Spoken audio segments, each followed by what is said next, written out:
Olá, seja muito bem-vindo à aula número 9 da nossa série Angular versus React.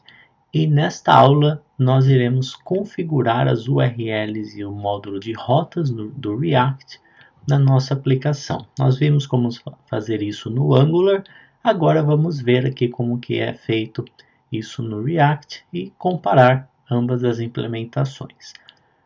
O React, ele, por padrão, não apresenta um gerador de código automatizado que venha com ele, assim como existe para o Angular. Portanto, nós teremos que criar os nossos arquivos aqui de modo manual. O ponto positivo disso é que os componentes no React eles são mais simples em termos de implementação do que o Angular. Eles são apenas funções JavaScript. Então existe uma diferença entre o React antes da versão 16 da posterior, porque o React ele fazia bastante uso de classes também para definir componentes. Mas de um tempo para cá, o pessoal do Facebook resolveu simplificar e mudar um pouco a forma como os componentes eles funcionam no React. Então, embora ambas as implementações elas sejam compatíveis, você pode até ter ambas no mesmo projeto, eu aqui vou focar na nova implementação. Então, acho que é mais adequado você aprender e começar a criar usando o que existe de mais novo. Portanto, nós vamos utilizar o React no formato novo, que é o formato utilizando hooks, que ele muda um pouco a forma de, principalmente do ciclo de vida e definição dos componentes, onde tudo são funções. Então, assim como nós fizemos com o Angular, nós teremos que criar dois componentes. Um componente para a tela inicial do mapa e um componente para a tela de informação do local. Então, o conceito de componente ele vale para o React também. Então, ao menos a tela ela será composta de um componente. Ela obviamente pode conter mais do que um e normalmente ela terá. Então vamos tentar deixar a estrutura o mais similar possível da utilizada pelo Angular e vamos criar esses componentes e ver como que eles funcionam. Aqui na nossa aplicação, então no editor, no React Mapas, aqui em Insert você irá criar um diretório chamado componentes. Então nós vamos criar de modo manual, basta você clicar no botão direito, nova pasta, new folder e criar. E dentro dela nós vamos adicionar os arquivos do componente. Então no Angular nós acabamos por criar, ou o Angular ele por padrão ele criou um diretório para cada componente. Mas faria até mais sentido porque o Angular ele possui por padrão 4 arquivos por componente. Aqui no caso do React nós teremos 2, até teríamos 3 se nós estivéssemos definindo o arquivo de teste para o componente, mas não é o caso aqui. Então, por hora, eu vou deixar os componentes dentro do diretório componentes. Mas, se você quiser, você pode, obviamente, definir um novo diretório aqui de info local e um diretório mapa para armazenar cada componente em seu devido diretório. É opcional, fica aí do modo que você preferir. Feito isso, como que nós definimos então um componente no React? Ele é um arquivo .javascript, portanto ele é um arquivo no qual nós daremos o nome .javascript. É opcional você ter o ponto component. No React normalmente não se faz uso dessa nomenclatura, simplesmente como tudo praticamente é componente, você não precisa falar que ele é um componente. Mas por convenção aqui eu não vou usar, vou simplesmente criar mapa.js, mas novamente, se você sentir que o seu arquivo vai ficar mais organizado, seu projeto dizendo explicitamente aqui na nomenclatura que ele é um componente, sinta-se à vontade para adequar aí a nomenclatura ao seu padrão. Mas a ideia do React é tentar ser o mais simples e enxuto possível, tá? Então, por isso que muitas vezes nós tentamos não adicionar muitos recursos, adicionar extras à nossa aplicação. Aqui eu tenho então meus dois componentes, então basicamente eu criei 4 arquivos aqui, 2 arquivos CSS, 2 arquivos JS. Então o arquivo JS é o arquivo do componente e o arquivo CSS é o de estilos. Para criar arquivos é muito simples, também basta clicar com o botão direito, New File ou Novo Arquivo, digitar nome e criá-lo. Vamos olhar então o nosso mapa CSS e o mapa JS, que é o componente referente à página principal. Bom, os nossos arquivos CSS eles estão vazios, tá? Nós vamos adicionar estilos para ele no futuro, mas não agora. E vamos olhar então o nosso mapa.js. Então nós já chegamos a ver um pouco sobre como que ele funciona. E aqui nós temos o exemplo assim mínimo, mais clássico de um componente no React. Basicamente nós temos que importar React from React, então isso vai fazer com que o React saiba e defina esta função como um componente. Obviamente estamos importando nosso arquivo CSS aqui. E o nosso componente em si, como eu disse, ele é uma função, então function mapa.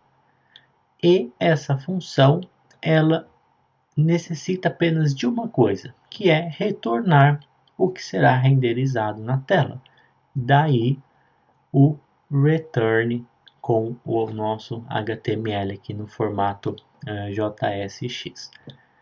E por fim, nós damos esse comando export default mapa, que é para auxiliar o JavaScript a entender que esse arquivo ou essa função ela deve ser exportada e pode ser utilizada, importada em outros arquivos. Então essa é a definição mínima. Você repara que ao contrário do Angular, que já vem a definição do ciclo de vida, do init, o construtor, aqui nós não estamos usando nada disso, então nós não vamos definir ainda. Então a questão é, vamos simplesmente deixar no componente o que nós vamos usar nesse momento.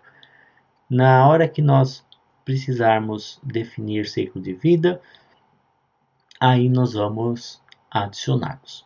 Mas tudo no seu momento certo. Então, como nós estamos criando manualmente aqui, vamos criá-lo com o mínimo possível.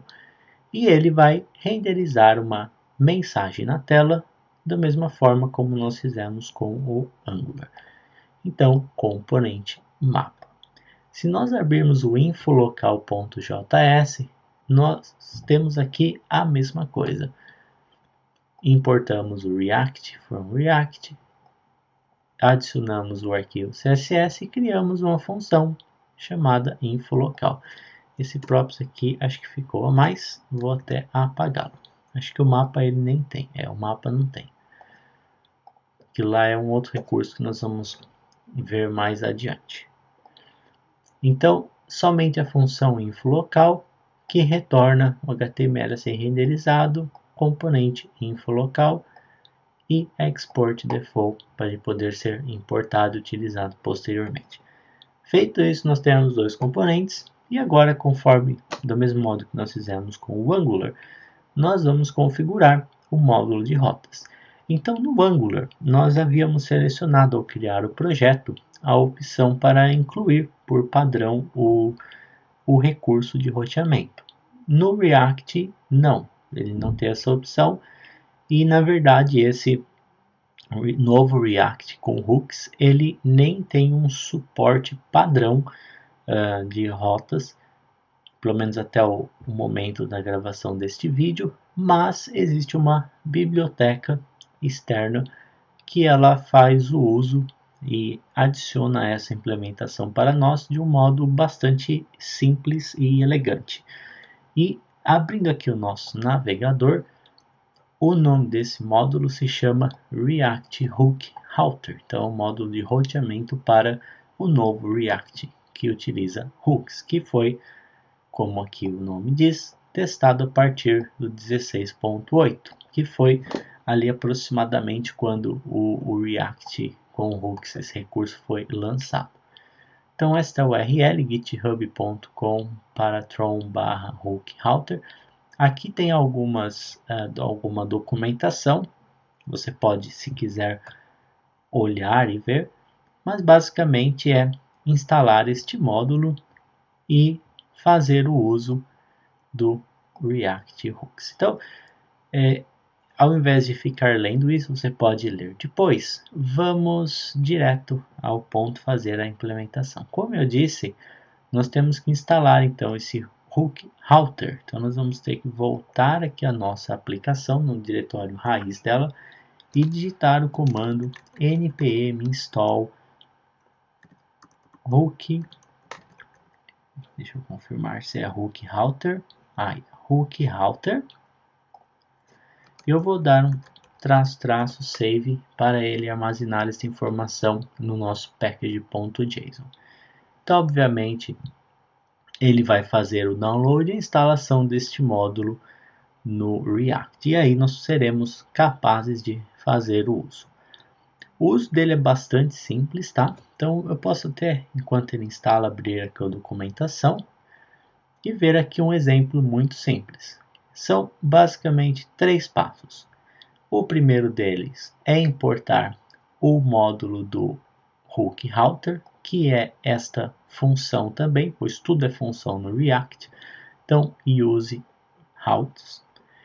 Depois, nós vamos criar uma constante com o mapeamento das nossas URLs.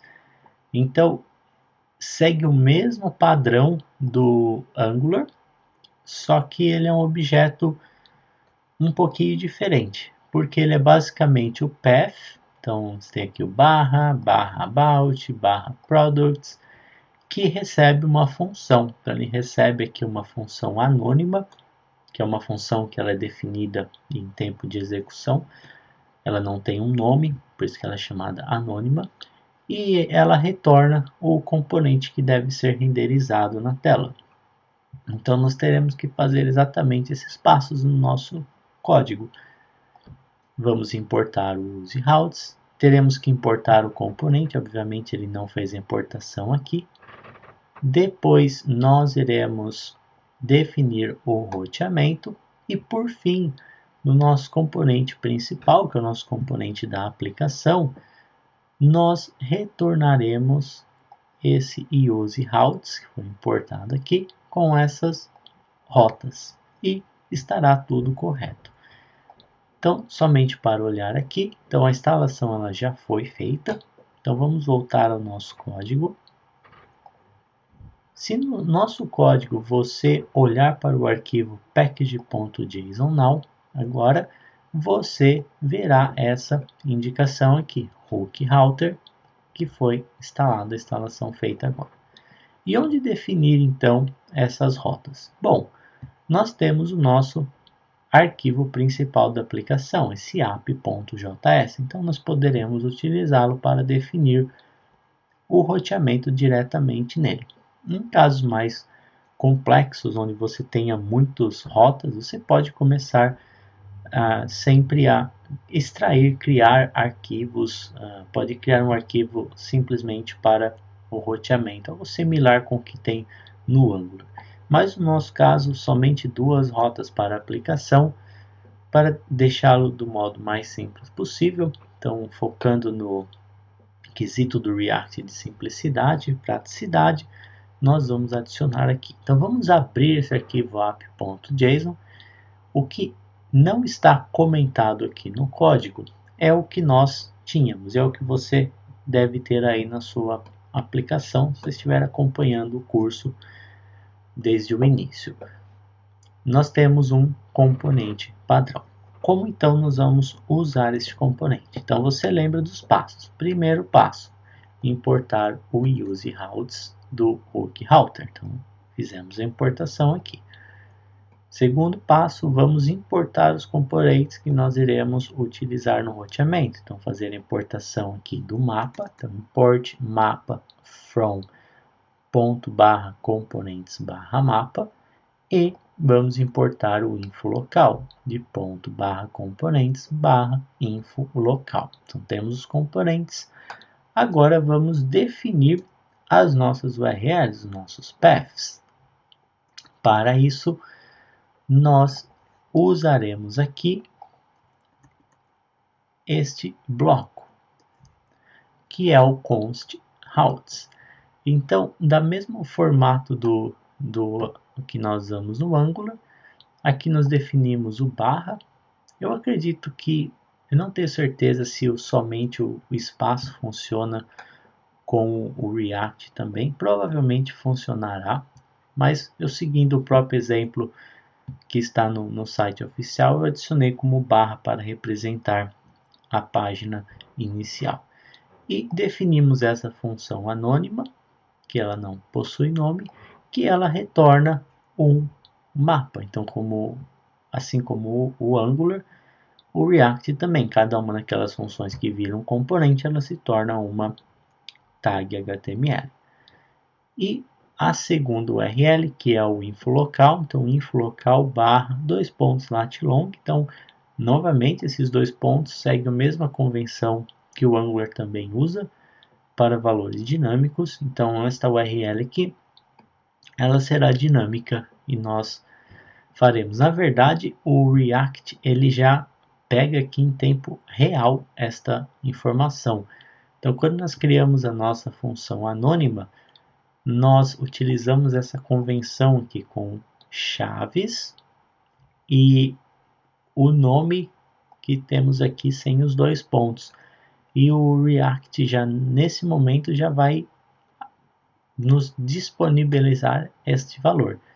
E esse valor nós passamos para a tag via propriedades. Então, quando nós definimos o infolocal, nós passamos aqui latlong igual a latlong. Então, nesse momento, o infolocal ele já terá a informação disponível e você aprenderá, né, na sequência, mais adiante, a obter esse valor dentro do nosso código do componente. Você verá que é muito simples. Então aqui tem uma diferença entre o Angular. O Angular nós vamos obter ela de outra forma, diretamente do objeto lá da URL. Aqui com o React nós já obtemos praticamente em tempo real aqui na definição. Depois disso, com o nosso routes, nós vamos alterar a nossa função return. Então a nossa função return padrão, que é a que você deve ter aí, essa daqui, return React mapas, nós poderemos apagar e o nosso return será use routes, passando essas rotas aqui. E com isso nós teremos a nossa implementação já pronta. Então agora nós já poderemos executar a nossa aplicação. Então vamos executar aqui npm start e vamos aguardar a inicialização do React. Aqui ele já fez a solicitação para abrir o navegador, então ele vai carregar o primeiro componente, que é o componente mapas, e é o que nós deveremos ver na tela daqui a alguns instantes. E aqui está, então, componente mapa, conforme definido, e para acessar a nossa info local, passando aí uma latitude e longitude simbólica, e nós temos aqui o componente infolocal. Então, com isso, nós já temos a definição das rotas. O que nós aprendemos, ouvimos sobre isso é que o React nós tivemos que fazer um pouco mais de trabalho manual, criando os arquivos de modo manual, um a um, definindo, escrevendo ali o código para ele. O módulo de rotas nós também tivemos que utilizá-lo de modo manual, uma vez que não existe a possibilidade de já adicioná-lo durante a criação do projeto. Então, um ponto mais negativo é que nós tivemos que fazer um trabalho que poderia ser automatizado para nós, mas que infelizmente, pelo menos com as ferramentas padrão que o React provém, isso ainda não é possível. Mas um ponto positivo é que é a simplicidade. O React, você viu que nós temos menos arquivos, menos código do que o Angular, então você consegue mais simplicidade na sua definição. Então, uma grande diferença é na questão dos componentes. Então, o componente do React ele é uma função e ele possui a mistura do JavaScript com o HTML juntos, enquanto que o Angular ele preza por separar o que é código JavaScript ou TypeScript do que é HTML. Então, a organização ela fica um pouco mais bem feita, porém ficam mais códigos, mais arquivos, então tem essa pequena diferença entre os dois. Mas nós vamos continuar, conforme nós formos adicionando mais códigos para os componentes, ficará mais claro de ver qual que se adequa melhor a isso, se é o Angular com muito código separando arquivos, ou como que fica o componente do React com muito código, o que dá para ser feito para otimizar. Então vamos nos próximos vídeos nós vamos respondendo a todas essas perguntas. Se você gostou desse vídeo, deixe o seu like, compartilhe ele com seus amigos e se você ainda não for inscrito no canal, se inscreva e ative o sino de notificações para ser avisado sobre novos conteúdos publicados. Também não deixe de conhecer o meu site, casale.com, onde você encontrará meu catálogo de cursos que o ajudará a acelerar o seu desenvolvimento profissional. Te vejo no próximo vídeo. Até lá!